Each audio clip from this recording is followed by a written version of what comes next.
Existe uma dor silenciosa que atravessa milhões de lares brasileiros. Uma sensação de que, não importa o quanto você trabalhe, o salário nunca é suficiente. Ele simplesmente evapora. Mas o que aconteceria se eu te dissesse que essa não é uma falha sua, mas sim um mecanismo invisível agindo contra o seu dinheiro, corroendo seu poder de compra em silêncio? Para entender essa ameaça, precisamos voltar no tempo, para 1º de julho de 1994. O Brasil via nascer o Plano Real, uma moeda forte que chegava com a promessa de paridade com o dólar americano.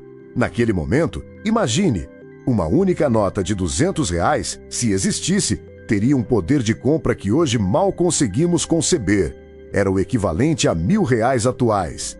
Era o paraíso do consumo, onde R$ 200 podiam comprar 2.000 pães franceses, 456 latas de cerveja ou 28 quilos de filé mignon. Uma realidade que parece de outro planeta, não é mesmo? Mas o que aconteceu desde então? Como foi que essa moeda, que nasceu tão forte, se transformou naquilo que hoje mal consegue sustentar nosso mês? É uma história de mais de 3 décadas de uma desvalorização brutal, tanto interna quanto externa. E o pior é que essa erosão acontece de forma tão gradual, tão sutil, que a maioria das pessoas nem percebe o verdadeiro inimigo agindo contra o próprio bolso. Se você viveu entre as décadas de 80 e 90, você conhece o fantasma da hiperinflação. Taxas abusivas de até 80% ao mês. Dinheiro que virava pó em questão de horas. Era a loucura de fazer a compra do mês, assim que o salário caía, correndo contra o relógio para estocar comida antes que os preços subissem de novo no dia seguinte. Entre 1965 e 1994, a inflação acumulada no país chegou à cifra astronômica de mais de 1 quatrilhão%, um número que a mente humana mal consegue processar. E talvez seja exatamente aí que o real começou a esconder seu verdadeiro custo. Para tentar simplificar a contabilidade e a vida da população diante dessa destruição diária, o governo brasileiro mudou de moeda 6 vezes em poucas décadas. Passamos pelo Cruzeiro Novo, Cruzado, Cruzado Novo, Cruzeiro novamente e Cruzeiro Real, até finalmente chegarmos ao Real. Nesse processo confuso de trocar de nome para esconder a crise, um total de 15 zeros foram cortados das nossas unidades monetárias. Só que cortar zeros ataca apenas a consequência visual da inflação, e não a causa real dela. O mecanismo continuava girando nos bastidores. Mas qual foi a verdadeira causa de toda essa desvalorização histórica? A raiz do problema está profundamente amarrada a crises internacionais e a má gestão do dinheiro público do passado. Durante o regime militar, o Brasil contraiu dívidas bilionárias em dólares para financiar grandes obras de infraestrutura, com a promessa de que o aumento da arrecadação pagaria a conta no futuro. Tudo parecia um plano inteligente, mas o governo não previu as crises mundiais do petróleo. Quando o preço do barril disparou no mercado internacional, os países desenvolvidos reduziram suas importações, quebrando a balança comercial dos países subdesenvolvidos. No Brasil, passou a sair muito mais dinheiro do que entrava. Pela lei da oferta e da procura, quando há escassez de moeda forte no mercado interno, a moeda local se desvaloriza violentamente frente ao dólar. E o que era mais temido aconteceu. A nossa dívida externa explodiu por causa do câmbio desfavorável, iniciando uma bola de neve que o governo tentava fingir que era apenas uma crise passageira. Para piorar o cenário que já era dramático, os Estados Unidos tomaram uma decisão que abalou os mercados globais. Elevaram suas taxas de juros para conter a própria inflação interna. Ao tornarem o crédito mais caro para a população americana, os Estados Unidos esfriaram sua economia, mas causaram um efeito colateral devastador nos países emergentes.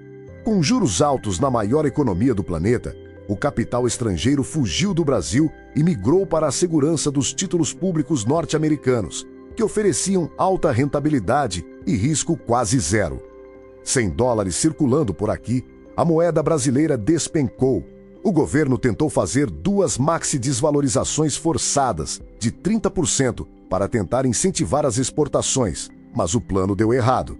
Essa enxurrada de dinheiro novo entrando pelas exportações aumentou a circulação de capital na economia sem que houvesse um aumento real na produção de riquezas e produtos no mercado interno. Havia muito mais dinheiro disputando a mesma quantidade de produtos. O resultado inevitável? A inflação doméstica ganhou ainda mais velocidade, destruindo salários. Sem saída e com os juros da dívida externa nas alturas, o governo brasileiro tomou uma decisão perigosa. Começou a inflar a sua dívida interna para conseguir pagar os juros da dívida lá fora. Para atrair os investidores para esses títulos públicos domésticos, o Banco Central precisava emitir papéis de curtíssimo prazo e altíssima liquidez. O problema é que no vencimento desses títulos, o governo não tinha dinheiro para pagar os juros e precisava emitir ainda mais títulos para rolar a dívida anterior. Esse ciclo vicioso injetava rios de dinheiro artificial na economia todos os meses, alimentando a hiperinflação. Foram 15 planos econômicos fracassados até que, em 1994, veio a cartada final, o Plano Real. Para estabilizar a economia de forma psicológica, o governo ancorou o real ao dólar através de um regime de câmbio fixo. O Banco Central usava o mecanismo de swap cambial, queimando suas preciosas reservas internacionais para comprar reais no mercado e forçar a paridade de 1 para 1. No curto prazo funcionou e a inflação caiu de forma histórica, mas manter essa paridade artificial custaria muito caro. Em 1999, o rombo na balança comercial tornou-se insustentável. Os brasileiros usavam o dólar barato para importar tudo do bom e do melhor, enquanto o país exportava pouco. Para evitar a quebra total das contas públicas, o Banco Central liberou o mercado e adotou o regime de câmbio flutuante.